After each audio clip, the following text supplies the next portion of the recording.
شب برات دو حدیثیں قولی اور ایک حدیث حضور صلی اللہ علیہ وسلم. میں آخری بات آج کر کے ختم کرتا ہوں. حضور صلی اللہ علیہ وسلم کا اس شب کو معمول کیا تھا. ایک فعلی حدیث ہے.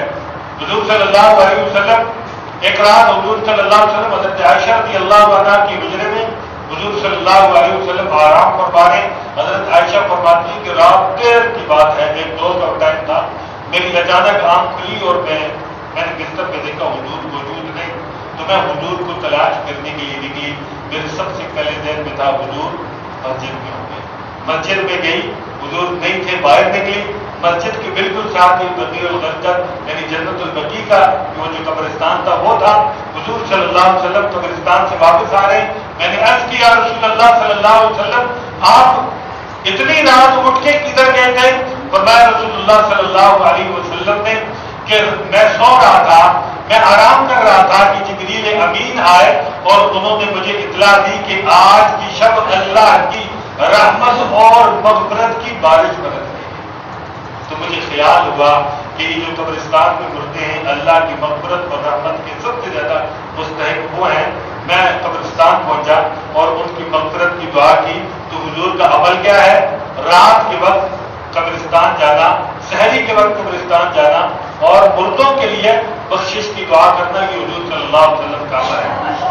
اور حضور صلی اللہ علیہ وسلم کی دو قولی حدیثیں, قوموا لیلہا وصوموا نہارہا. شب برات کی شام, یہ جو مغرب کے بعد وقت شروع ہوتا ہے, یعنی آج 15 شعبان ہے, مغرب کے بعد سے لے کر نماز فجر تک یہ جو وقت ہے رات کو قیام کرنا ہے, اللہ کی عبادت کرنی ہے. وصوموا نہارہا, اور اگلا جو دن ہے اس دن کو روزہ رکھنا ہے. یہ رسول اللہ صلی اللہ علیہ وسلم کی سنت ہے. لیکن یاد رکھیں کہ جو تینوں اعمال ہیں یہ تینوں اعمال مستحب ہیں. مستحب کا مطلب یہ ہوتا ہے کہ جو عمل کرنا چاہے, جو عبادت کرے, جو قبرستان میں جائے, جو روزہ رکھے, بہت اچھی بات ہے, اللہ کا قرب حاصل ہوگا. رسول اللہ صلی اللہ علیہ وسلم کی سنت اور عمل سے ثابت ہے. لیکن اگر بالفرض کوئی بندہ نہیں کہتا تو اس پر کوئی تنقید نہیں ہے, اس پر کوئی نکیر نہیں ہے. مستحب کا مطلب یہ ہوتا ہے. اور پھر اس میں قباحتوں سے بچنا ہے, برائیوں سے بچنا ہے. قباحتیں کیا ہیں کہ اس میں منادی کر کے, اعلان کر کے, آزان دے کے خدا نخواستہ لوگوں کو مسجد میں جمع کرنا اور پھر نوافل ادا کرنا, یہ ہماری طرف سے بنائی ہوئی باتیں حضور کے ثابت ہیں. دوسری بات, حضور صلی اللہ علیہ وسلم کی ساری زندگی کا صرف 1 سال کا یہ معمول رہا ہے. یہ جو حدیث ہے صرف ایک مرتبہ کی حدیث ہے, باقی اس کے علاوہ حضور سے کبھی بھی ثابت نہیں ہے. تو اس کو ہمیشہ کا معمول بھی نہ بنایا جائے, بلکہ زندگی میں 1 2 3 مرتبہ جتنی اللہ توفیق دے کر لینا چاہیے.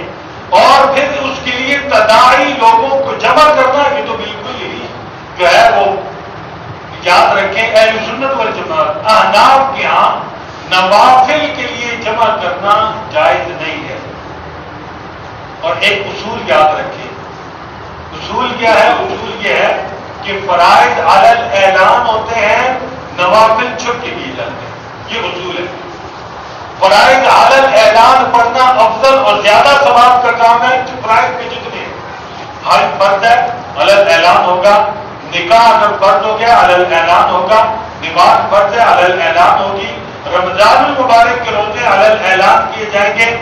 اس کے علاوہ اب نفل نماز پڑھنی ہے, چھپ کے کرنا زیادہ افضل ہے. نفل روزہ رکھا ہوا ہے, چھپ کے کرنا زیادہ افضل ہے. یہ اہل سنت والجماعت کے ہاں اصول ہے. یہ اصول ہمارے ذہن میں رہنا چاہیے. اللہ رب العزت جو